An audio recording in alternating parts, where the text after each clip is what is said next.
Monsieur le Président de la République, Clotaire Oligui Nguema, j'ai lu votre appel, je l'ai entendu, votre message. Vous nous invitez, nous, les Gabonais de la diaspora, à revenir. Et je veux vous répondre sincèrement, avec respect pour votre fonction, mais avec toute la gravité que cette question mérite. Oui, Monsieur le Président, nous devons revenir. Oui, nous devons servir notre pays. Oui, nous devons d'une façon ou d'une autre contribuer à cette grande transformation que vous appelez de vos voeux. Mais permettez-moi une seule question directe. Revenir, oui, mais à quel prix? Car revenir n'est pas un réflexe, ce n'est pas une évidence, ce n'est pas un mot qu'on répète à la télévision ou dans un discours. Revenir, Monsieur le Président, c'est un acte de foi. Mais c'est aussi un pari, un risque et parfois un sacrifice. Oui. Beaucoup d'entre nous ont déjà investi, beaucoup ont tenté et beaucoup ont perdu de l'argent, du temps, des projets, par manque de transparence, manque d'accompagnement et par manque d'État, tout simplement. Pendant 20 ans, ma famille et moi avons connu toutes les galères qu'un immigré gabonais peut connaître en France. Les papiers, l'humiliation, l'exclusion. Et jamais, je dis bien jamais, je n'ai vu une seule main tendue de mon pays. Pas de représentants, pas d'organisme fiable, pas un mot officiel pour nous dire « on pense à vous, vous êtes aussi le Gabon ». Aujourd'hui, on parle de représentants, mais je vous le dis, franchement, nous ne connaissons pas ces représentants de la diaspora, et lorsqu'ils parlent, ils ne parlent pas pour nous.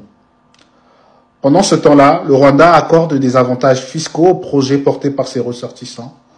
L'étranger, le Ghana, mis en place Year of Return, un plan structuré pour reconnecter ses enfants éloignés à l'économie nationale. Le Sénégal dispose d'un ministère dédié à sa diaspora avec un guichet unique pour l'investissement. Et même la Côte d'Ivoire voisine a lancé des programmes de retour volontaires, sécurisés, pour accompagner.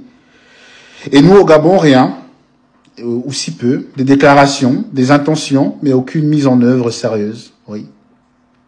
Monsieur le Président, le lien entre le Gabon et sa diaspora, ce n'est pas une affaire de retour. C'est un chantier national, Monsieur le Président, aussi complexe que la réforme de la justice, aussi stratégique que la lutte contre la pauvreté, aussi vital que la souveraineté énergétique. Aujourd'hui, le chantier, Monsieur le Président, il ne se pilote pas sans structure. Il faut une organisation, il faut des organes dédiés, des institutions solides, visibles, crédibles, capables de concentrer les forces, de canaliser les talents et de transformer la volonté de la diaspora en projet économique réel et protégé.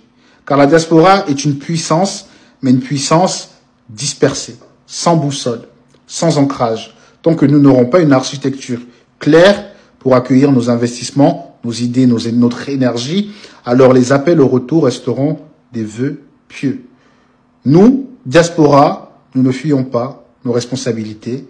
Nous savons que nous devons revenir, physiquement pour certains, économiquement pour d'autres. De près ou de loin, nous savons que nous devons servir le Gabon. Oui. Et nous sommes prêts, mais à une seule condition, que le pays le soit aussi. Oui.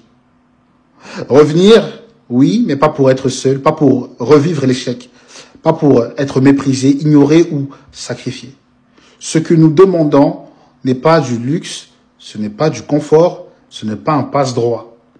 Ce que nous demandons, Monsieur le Président, ce sont des garanties, des mécanismes clairs, des structures solides, des engagements concrets et une place réelle dans les décisions et dans l'avenir du pays.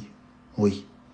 Je ne dévoilerai pas ici le projet que j'ai conçu parce qu'un programme sérieux ne se crie pas sur tous les toits, mais sachez-le, nous avons réfléchi, nous avons travaillé, nous allons bâtir.